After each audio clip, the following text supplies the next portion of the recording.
नमस्कार दोस्तों, स्वागत है आपका एक नए वीडियो में। दोस्तों अभी अभी सौम्या पोखरेल का निधन हो गया है। खेसारी लाल यादव का रो रो कर बुरा हाल है। दोस्तों एक बहुत बड़ी खबर निकल के आ रही है। खेसारी लाल यादव के टैटू गर्ल जो कि दोस्तों नेपाल से हैं।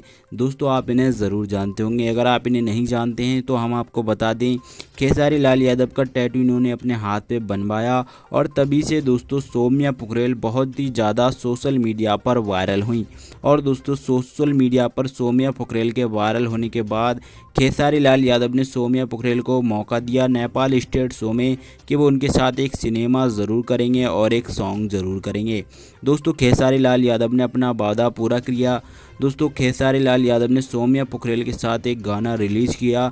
वहीं दोस्तों इस समय जो बड़ी खबर निकल के आ रही है, सौम्या पोखरेल का निधन हो गया है। दोस्तों एक फ़ोटो सोशल मीडिया पर बहुत तेज़ी से वायरल हो रहा है, जिसमें बताया जा रहा है कि सौम्या पोखरेल हम सबके बीच में नहीं रहीं। लेकिन दोस्तों हम आपको बता दें, ऐसा बिल्कुल नहीं है। सोशल मीडिया पर दोस्तों जो फ़ोटो वायरल हो रहा है और जो खबर वायरल हो रही है वो बिल्कुल फेक है। दोस्तों सच्ची और अच्छी न्यूज़ अगर आप देखना चाहते हैं तो हमारे चैनल को सब्सक्राइब ज़रूर करिएगा और रेड कलर के बटन को दबाकर घंटी को ज़रूर दबाइए। दोस्तों हम आपको बता दें, ये खबर जो सोशल मीडिया पर वायरल हो रही थी कि सौम्या पोखरेल का निधन हो गया है, ऐसा बिल्कुल नहीं है। सौम्या पोखरेल बिल्कुल ठीक हैं और दोस्तों वो अपने घर पर ही मौजूद हैं।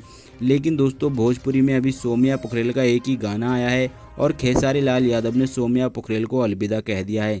क्या दोस्तों आप सौम्या पोखरेल और खेसारी लाल यादव को एक साथ देखना चाहते हैं?